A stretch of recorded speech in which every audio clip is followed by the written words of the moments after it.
Bueno, buenas tardes, gracias por acompañarnos nuevamente en esta live.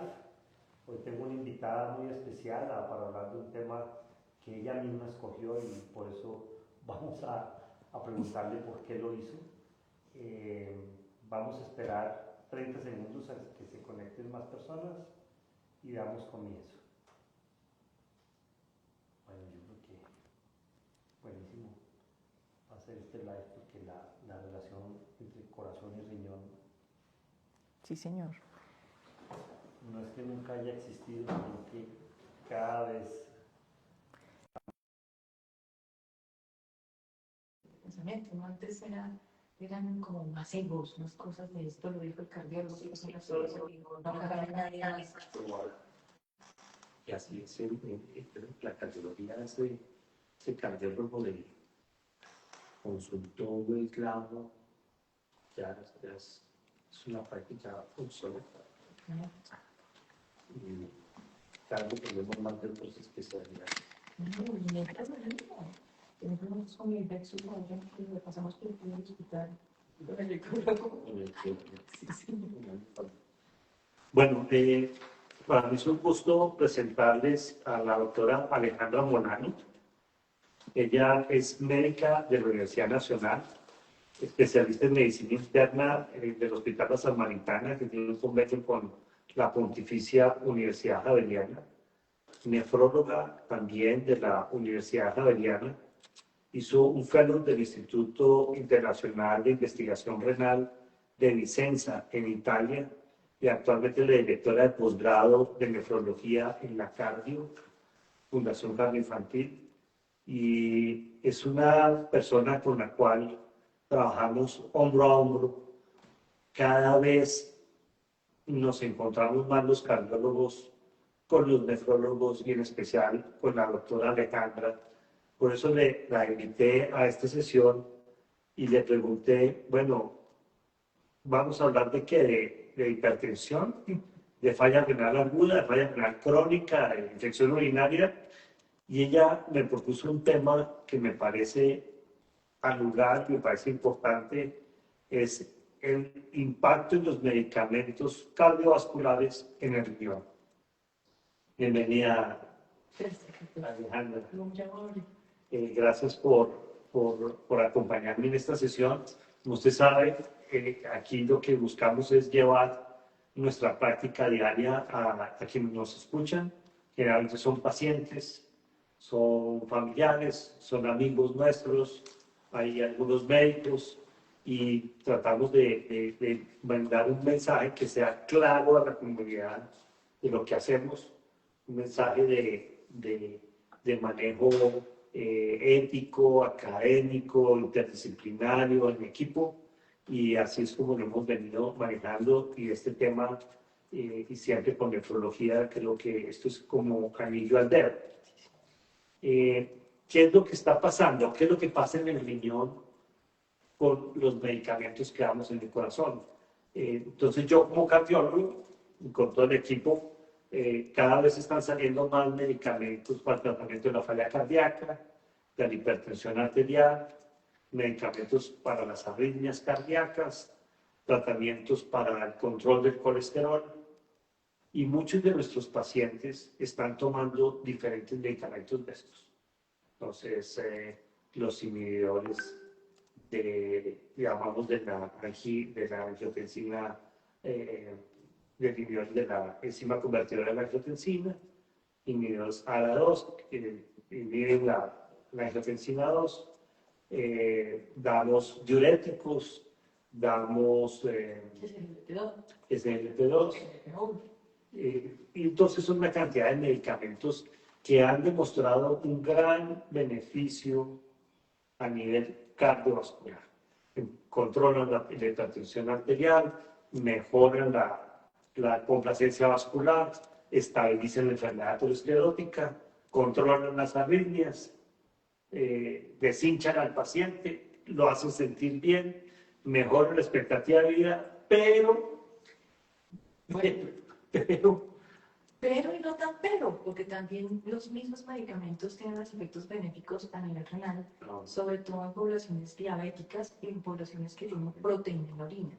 Entonces, a pesar de que todavía existe un poco de temor, porque muchos de esos medicamentos que usted menciona pueden tumbar un poco y transitoriamente la función renal, están indicados no solo para proteger el corazón, sino nuevamente en la misma articulación, protegen riñón. Se ha demostrado que, por ejemplo, en el caso de los SGLT2, estamos hablando de empagliflozina, dapagliflozina, son medicamentos que en diabéticos retrasan la falla renal, la necesidad de diálisis. En personas con proteinuria, con glomerulonefritis, por ejemplo, por IgA, pueden frenar la enfermedad y evitar que esas personas lleguen a diálisis. Entonces, para nosotros son una herramienta también indispensable. ¿Cuál es el tema? Que muchas veces al paciente se le inicia cardiología y nos llegan a nosotros con falla renal. Entonces todo el mundo entra en pánico. Porque claro, ese medicamento nuevo, entre comillas nuevo, porque eso ya lleva como 10 años, le está haciendo daño en los riñones. Entonces es como tratar de que todos los que estemos aquí vinculados, le perdamos un poco el temor, nos demos cuenta de que es un nuevo compañero de batalla fantástico, simplemente hay que saber manejar ese tipo de medicamentos. Entonces empecemos a hablar, porque muchas de las personas que nos están oyendo pueden ser pacientes nuestros o que les interesó este tema porque ya han sufrido los riesgos.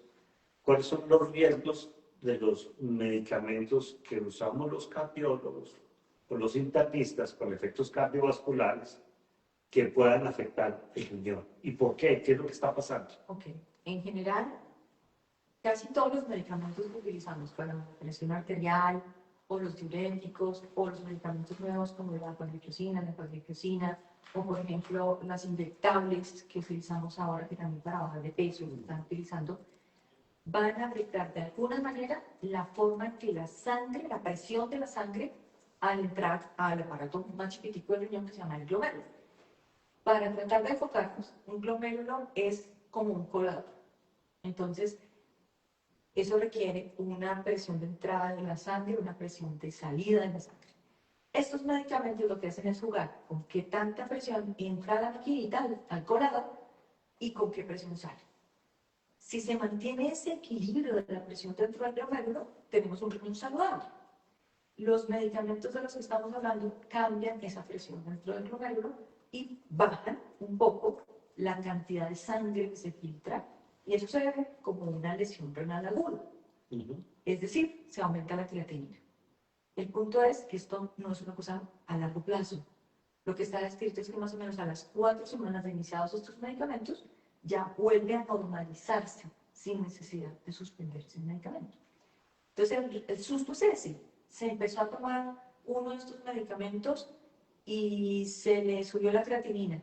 Entonces, todo el mundo se asusta. La respuesta es no, calma. Eso no va a hacer daño, no es una cosa grave. En cambio, si suspende el medicamento, va a volverse a descompensar la carga cardíaca y se va a perder el beneficio de la protección renal. Pero, bueno, entonces, ¿qué pasa? Eso está bien en un riñón sano, pero en un riñón de una persona mayor, un renal, un diabético o que tenga una función renal comprometida, esos cambios de creatinina pueden ser un signo de alarma.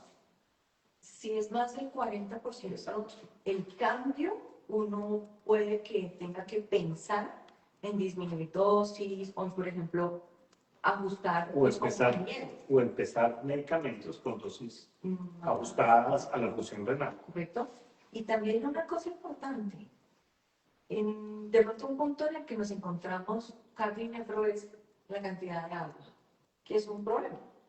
Porque en cardiología muchas veces el paciente está congestivo, es decir, está hinchado, está ahogado de la cantidad de agua que tiene.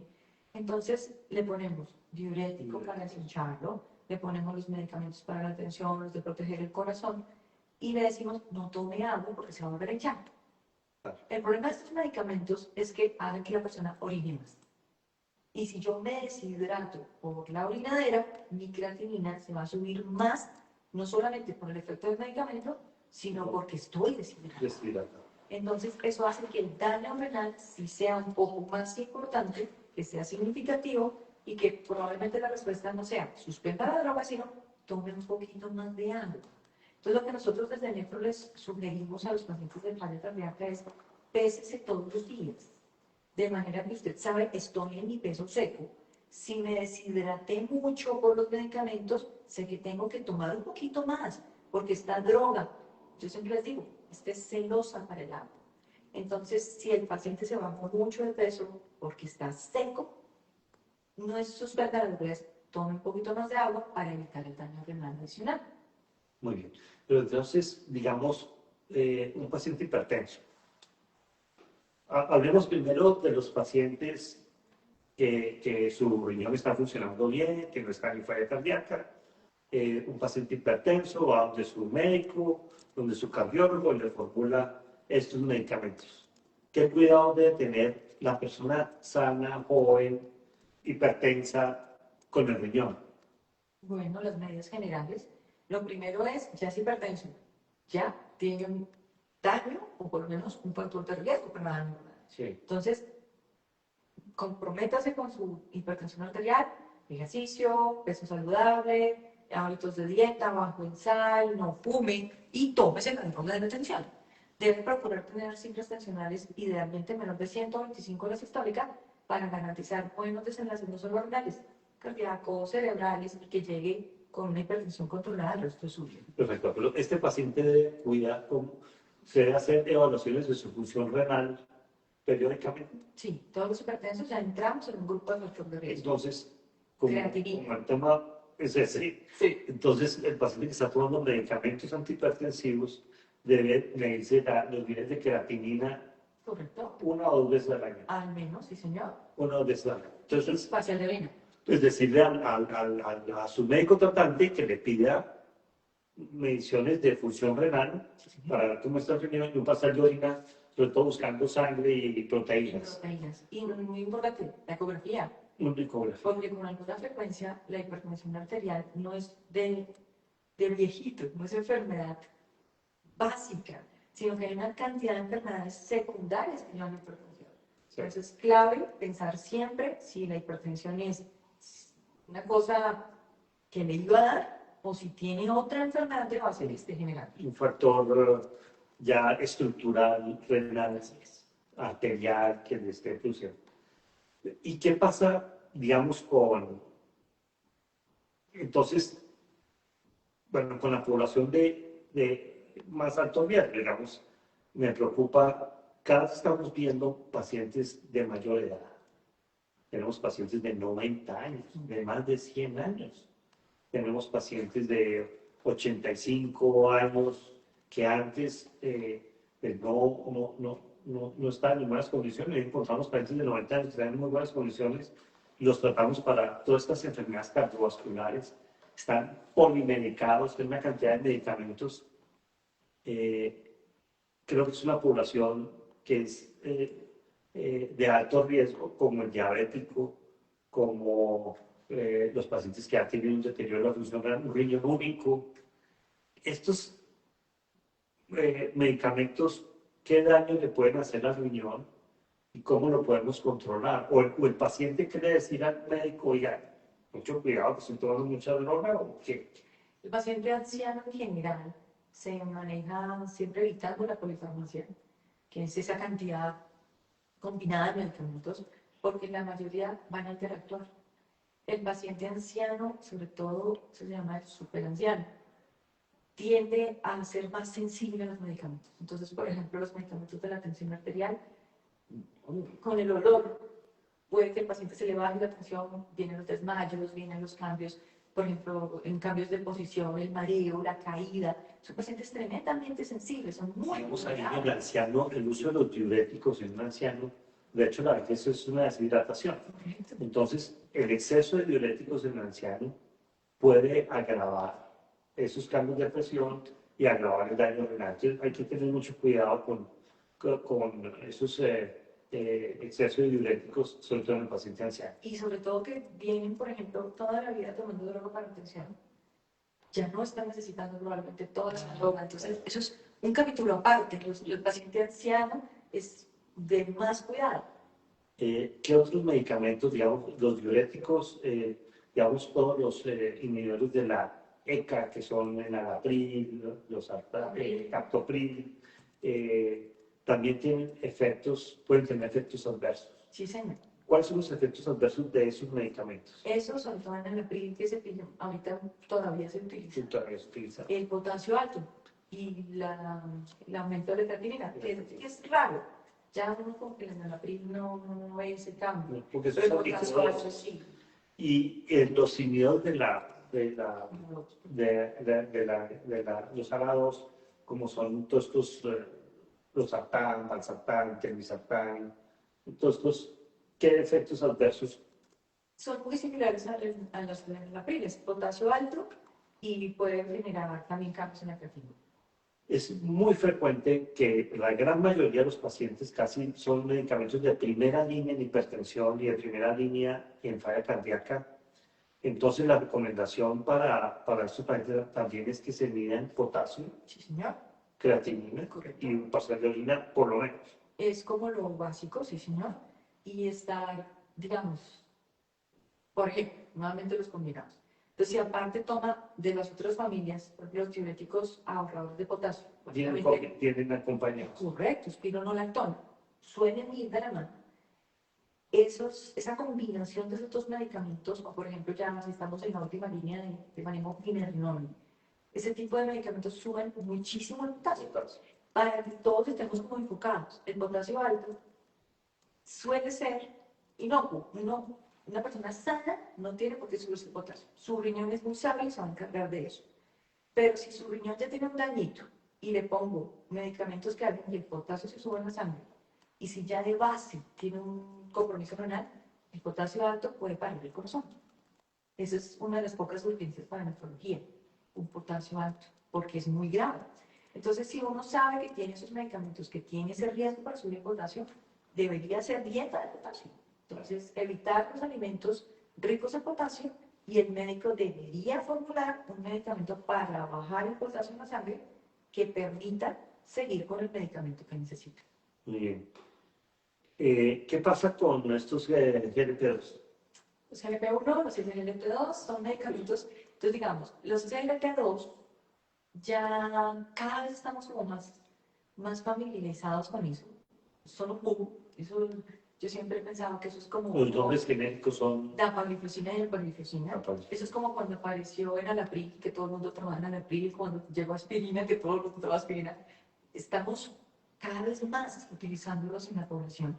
Son medicamentos bastante buenos, han venido a cambiar las enlaces. En riñón, por ejemplo, es determinante los cambios que han tenido. En las personas diabéticas ya no se mueren tanto como antes de enfermedades cardíacas y enfermedades renales. Son una gran promesa de tratamiento, son muy interesantes. Los efectos adversos que pueden tener, que probablemente a los que más todo el mundo le tiene miedo, es supuestamente las infecciones urinarias. Eso es mentira. Por la cantidad de glucosa que elimina. Correcto. Son medicamentos utilizados para que la persona orine azúcar. Entonces, la gente interpreta algunos estudios que dicen que les da infección urinaria. Eso no es real. Lo que genera en algunas personas, sobre todo en los varones, es hongos en el prepucio. Eso es lo que genera.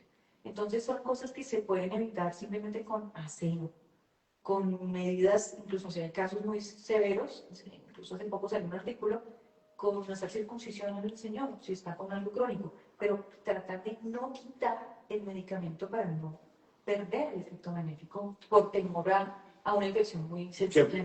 ¿Cómo se podrían prevenir esas posibles infecciones con tomar abundante líquido y evitar retención de orina y el aseo? El aseo, sobre todo, porque ni siquiera es infección urinaria, es algo más de la piel de la región genital. ¿Y entre los efectos adversos renales de esos medicamentos? Adversos no, sino simplemente están diseñados para disminuir la presión intraglomerular. Entonces la creatina se sube, ese es el efecto. Pero eso no quiere decir que es nocivo. A las 4 semanas la creatina revuelve a bajar. Entonces ahí no hay que... ¿Por qué? Por ello hay que estar atento, ir de la mano con buena hidratación, pero no tenerle miedo. Hay algunos que son importantes, que por ejemplo si son raros, pero por ejemplo hay una cosa que se llama la cetoacidosis euricémica. Entonces es la persona que se le sube el ácido en la sangre como si fuera una crisis diabética, diría uno, pero con el azúcar normal. Eso es rarísimo y simplemente es más como para que uno en el servicio de urgencias y uno de médicos sabe que existe, pero nuevamente, sin que eso impida que el paciente reciba el medicamento. Hay esos medicamentos que usamos los cardiólogos, digamos la metformina. Sí, señor. A nivel renal, muchos de los que nos están oyendo en nuestro país toman metformina. ¿Qué cuidado deben tener a nivel renal? Metformina lo único es que no está recomendada a personas que tengan el riñón ya muy dañado. Entonces, cuando uno ya tiene menos del 30% de la función del riñón, ya eso no es bueno tomar. Hay que cambiar. Puede generar en algunas personas la diarrea. Entonces, si es mucha las pérdidas de agua por el intestino, pues tiene que tomar más agua, porque esa deshidratación puede causar daño renal, pero de resto no más. Hay dos que quería dejaros de últimos, que yo sé que a usted le preocupan. Uno es lo que hacemos nosotros los intervencionistas, que son los medios de contraste. Y dos, las estatinas. Entonces, ¿por cuál quiere Bueno, pues hablar? yo soy de la escuela de que el medio de contraste no es tan dañino como pensamos.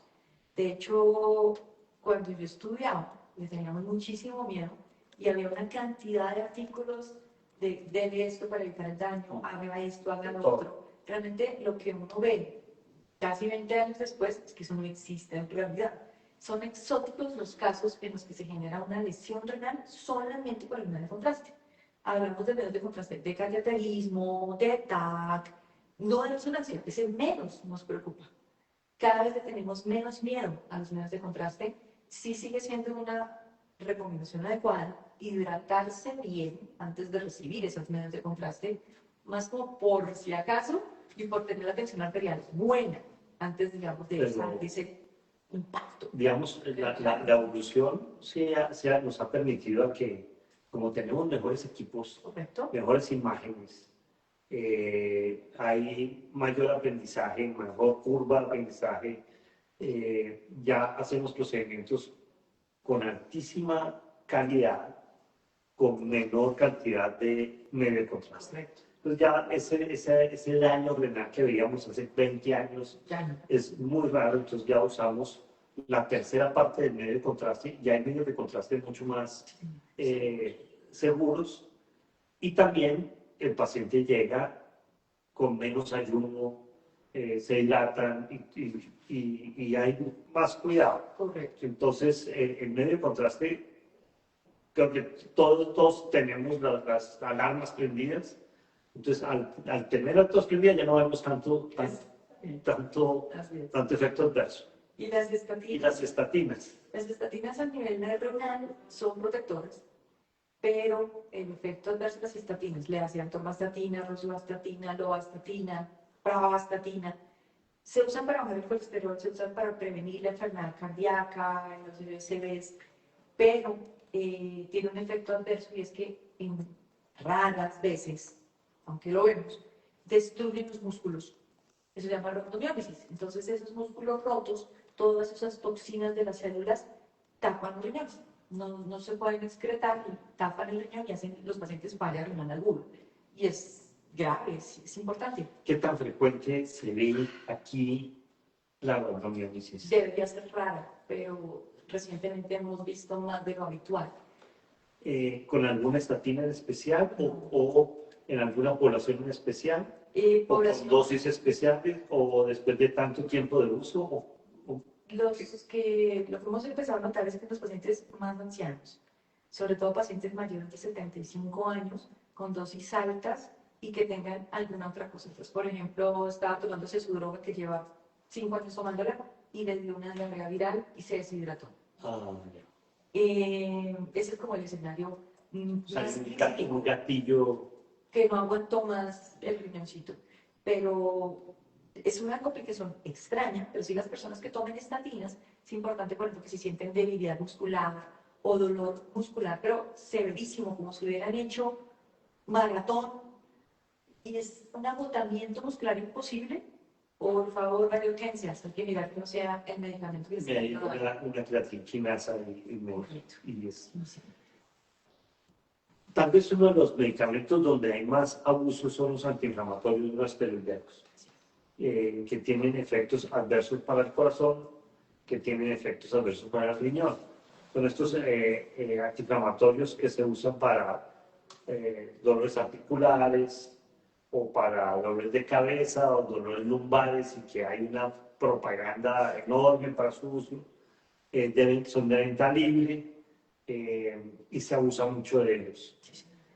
¿Cuáles son los efectos adversos de estos antiinflamatorios no esteroideos como son Diclofenac, diclofenac, ibuprofeno, naproxeno, todo eso. todos, aspirina en dosis altas? También, todo eso no solo riñón. Quien ha tomado un ibuprofeno sabe que es así. Y si toman periódicamente puede generar úlceras, sangrados del intestino. A nivel renal, daña renal. Eso está clarísimo. Incluso hay personas muy sensibles que con 1 o 2 dosis de diclofenaco ya hacen falla renal. ¿Por qué?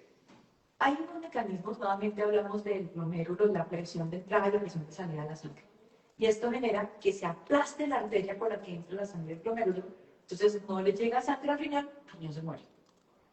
Entonces hay personas más sensibles que otras, nuevamente los ancianos, las personas pequeñas, lo vemos bastante en jóvenes deshidratados que se toman estos medicamentos o se inyectan, peor, y pueden generar daño con 1 o 2 dosis por la misma fuerza, la misma potencia de estos medicamentos. Sí. ¿Qué pasa si un paciente que puede ocurrir hipertenso o con falla cardíaca está tomando estos antiinflamatorios, además de falla cardíaca toma diuréticos, entonces le dio un dolor lumbar y se toma un antiinflamatorio? Entonces es la tormenta perfecta. Sí, sí. Entonces, ¿qué hacer? ¿Qué alerta o qué mensaje vamos a dar? Ok, yo creo que los medicamentos antiinflamatorios no esteroideos, de los que estamos hablando, que son peligrosos, no deberían ser de un uso tan libre. Eso debería ser formulado y supervisado por un médico. Porque ese escenario que usted pone, eso es igual a una falla renal aguda.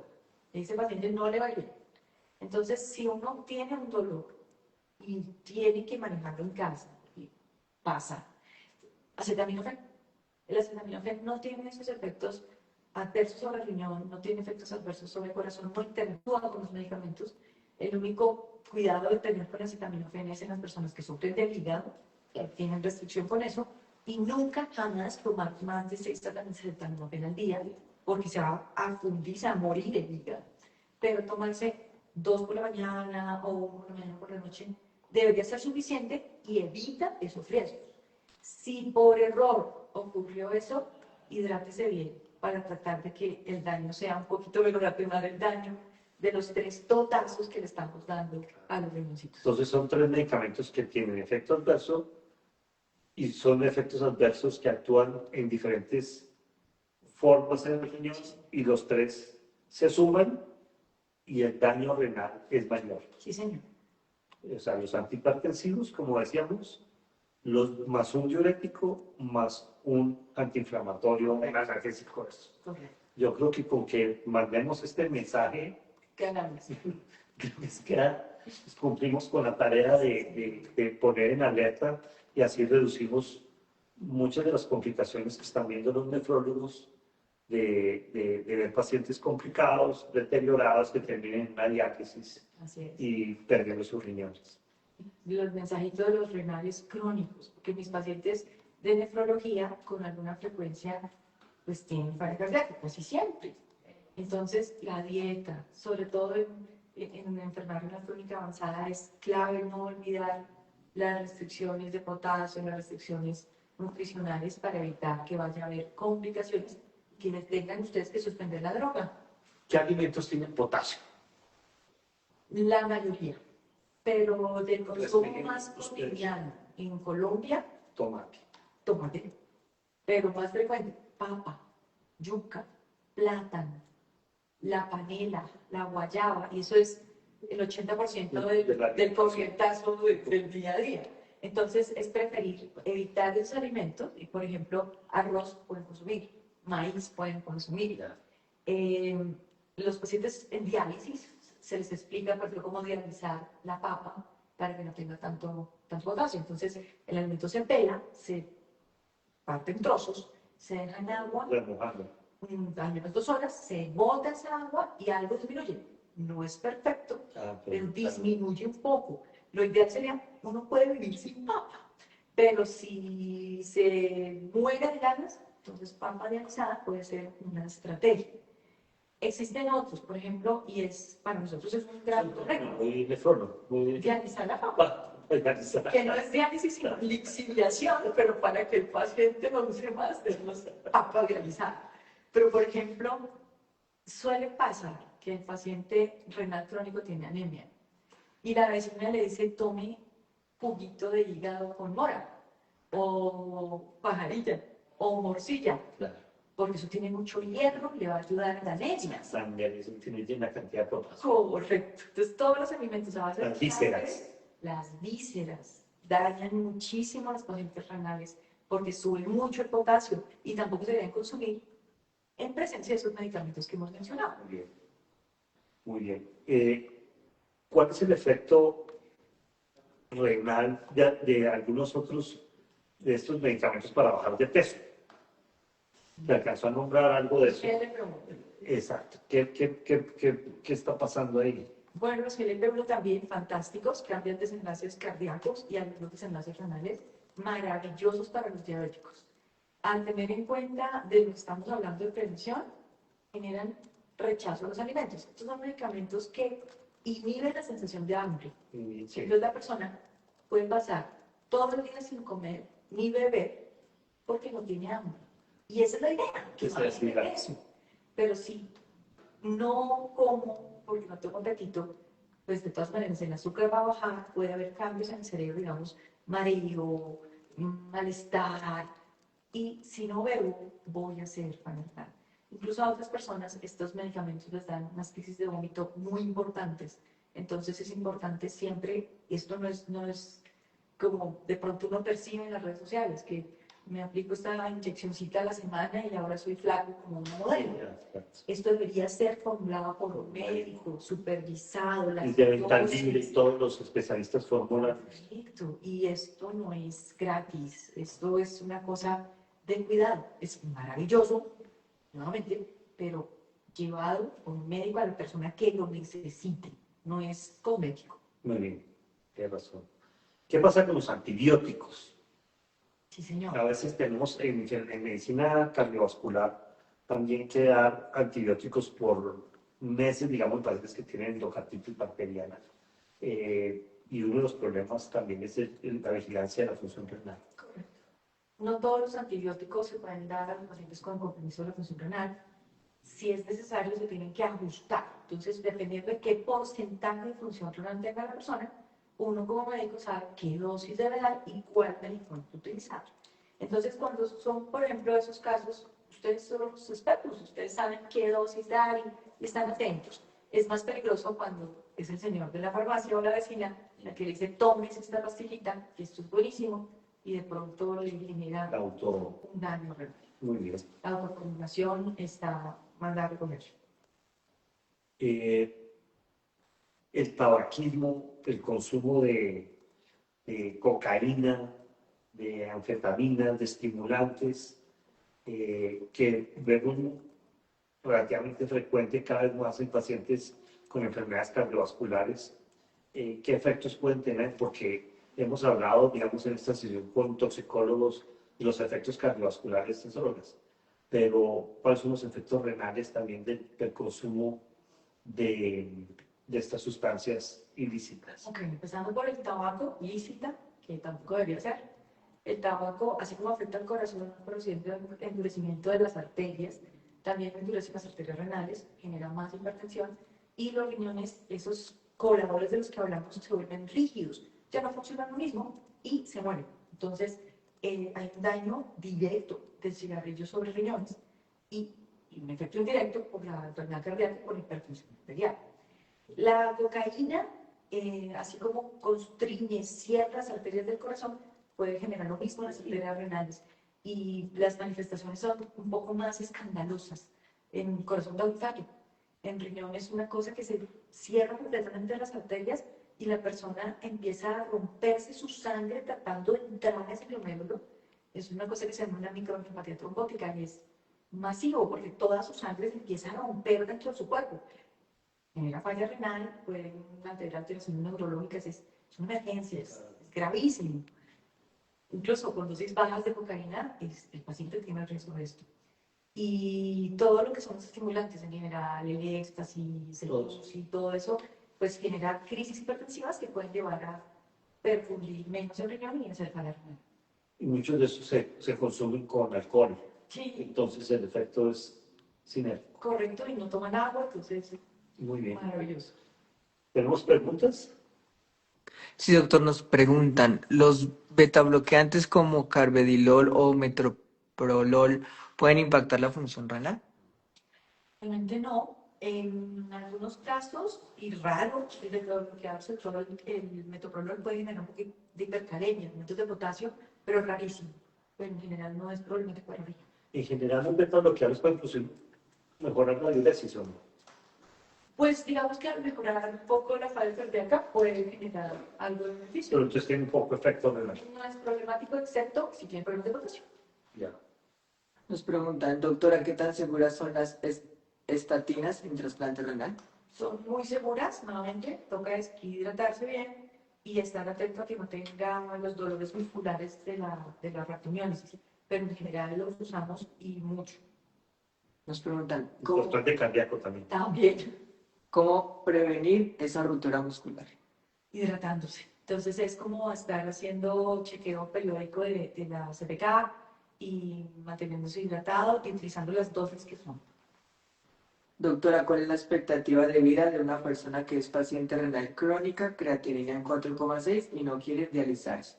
Depende de la edad, pero 4,6 de creatinina, por ejemplo, en una persona anciana mayor, una persona más de 80 años, uno podría pensar que le da más o menos como 12% de riñón y uno con buena dieta podría comprar tiempo sin diálisis. Es una persona que podría morirse con eso y no de eso, y morirse de bien, la enfermedad natural. Pero si es el escenario de 4,6 de creatinina, tiene 30 años, pues si no se dializa, uno es muy alto. Nos preguntan, quisiera saber el impacto de medicamentos como loratadina y desloratadina para los riñones. No he descrito nada particular con estos medicamentos en riñón. Son antihistamínicos. No lo conozco. Nos preguntan, ¿qué medicamentos son los que más afectan la función renal sin que los pacientes lo sepan? Los antiinflamatorios no esteroideos, que son de fentanilo, lo que estábamos hablando, diclofenaco, ibuprofeno, naproxeno, los mencionamos antes de empezar, los antigripales, todas esas moléculas combinadas que en una capsulita vienen para el dolor, para los estornudos, para los mocos para la tos, suelen tener un antiinflamatorio no esteroideo y pueden generar daño. ¿Cómo puede una persona saber si un medicamento está dañando sus riñones? Hacemos exámenes. Entonces, los cambios de la función renal y la afectación renal casi nunca da síntomas, que ese es nuestro gran problema. Es tardío. Cuando una persona ya se echó es porque ya el riñón está muy dañado. Entonces, por lo general, uno puede ver la orina un poquito espumosa, o que orina más de noche que de día, o muchas cosas pasan desapercibidas. Entonces, es hacerse chequeos. Una anotación que no hice. Las hierbas, todos los naturistas, mucha gente toma hierbas para todo y hay algunas que son muy nocivas para los riñones y creen en las personas que están haciendo bien. Entonces, por ejemplo, es que me estoy hinchando, entonces me dijeron que tome alcachofa. La primera pregunta es, ¿por qué se está hinchando? O tiene falla renal, o tiene falla cardíaca, o hay algo que no está bien. Y tomar alcachofa puede generar que la persona tenga orinadera, lo va a mandar a orinar como un loco, pero también le produce nefritis, que se llama el daño de estos medicamentos naturales. Entonces, es tratar de siempre ir de la mano con el médico. El médico le va a ayudar con un parcial de orina a saber si está generando la renal. ¿Qué medicamentos son seguros para el dolor cuando alguien tiene una enfermedad renal crónica? Acetaminofén. De hecho, para la población general, excepto que tengan o alergia o daño hepático, daño al hígado, el acetaminofén es lo más seguro. ¿Qué pasa si un paciente con insuficiencia renal toma una dosis normal de un medicamento? Depende del medicamento, pero por ejemplo, algunos antibióticos con dosis normales hacen que la persona empiece a convulsionar. Otros, por ejemplo, le pueden afectar otras cosas. Por ejemplo, le puede producir anemia, le puede bajar las plaquetas. Tienen efectos sobre otros sistemas las dosis inadecuadas del medicamento. ¿Los medicamentos para la presión dañan o protegen el riñón? Deberían, bien usados, protegen. Combinados o mal usados, pueden generar daño. Pues, ¿cuánto tiempo tarda el riñón en recuperarse después de un daño por medicamentos? Depende de qué tan severo. Entonces, si por ejemplo es un medicamento, esos analgésicos, y generó algo de nefritis, nefritis quiere decir inflamación del riñón, probablemente con la suspensión y con líquidos, básicamente, 2 semanas está libre.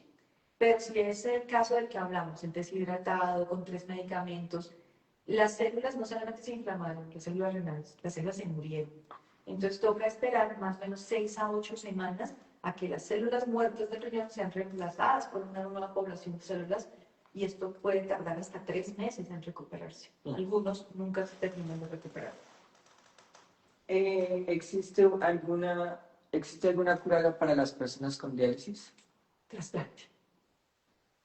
¿La creatinina es mala si la tomo para ir al gimnasio? Es creatina, es otra sustancia, esa es una confusión frecuente. Entonces digamos que la creatinina y la creatina se parecen, las palabras, no son lo mismo, ambas tienen como origen el músculo.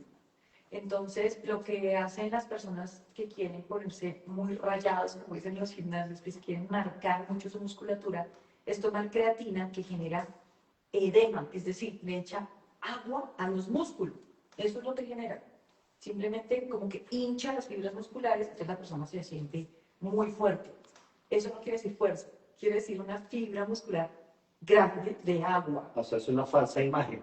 Lo que pasa es que si eso va de la mano con mucho ejercicio de fuerza, pues finalmente va a tener hipertrofia, es decir, crecimiento, sí se van a poner más fuertes. Pero eso solo no es magia. Ahora, la creatina puede afectar la medición de la creatinina que le usamos en Nepro. Entonces, una persona que, por ejemplo, se la pasa en el gimnasio y toma de esto, puede asustarse porque llegó con una creatinina altísima y es efecto de una sustancia exógena. Entonces, siempre, antes de hacer esas cosas, vaya al médico, haga su porcentaje. No se autoformule. Exacto. Esa creatina es una pregunta muy frecuente en los Sí, deportistas, señor. que si pueden tomar creatina como una fuente proteica y mejorar el rendimiento, mejorar la masa muscular. ¿Qué tanto daño renal puede producir la creatina? Más que daños renales, que afecta la sustancia que usamos para medir el daño renal. Me la falsea, entonces no tengo herramientas para... Pero no es tóxica renal. Directamente no. El problema es cuando va de la mano con todo lo que incluye, porque de hecho la creatina no sería una fuente, por ejemplo, de proteína como tal, no es un aminoácido. Pero sí se vende y se consume para... Y así lo cree la gente, pero suele ir, por ejemplo, con aminoácidos, con preentrenos, con dietas altas en proteína. Entonces, si una persona quiere rayarse para el gimnasio, antes de eso, hágase una creatinina para saber antes cómo está, un parcial de orina y tómese la atención arterial. Después, me un deportólogo, médico deportólogo, los va incluyendo de a poquitos y van evaluando si ha habido cambios. Si, por ejemplo, aparece proteína en la orina, hay que suspenderlos inmediatamente porque hay algo en el riñón que se va a exacerbar con ese tipo de sustancias. Nos pregunta, ¿y a nivel cardiovascular la creatina afecta algo? No, tampoco, no. Generalmente se ha considerado que sí que es una proteína como se utiliza como fuente proteica. A nivel cardiovascular no tiene mayor impacto, pero lo que sí se ha pensado es el daño en sobredosis, en daño renal, y que podría producir efectos adversos sobre los riñones. Nos mandan saludos desde Panamá, Dios me los bendiga, un paciente renal pediátrico. Muchas gracias. Yo creo que, doctora Alejandra, hay 2 preguntas más. Vea. ¿Cuál es el color real que la orina debería tener?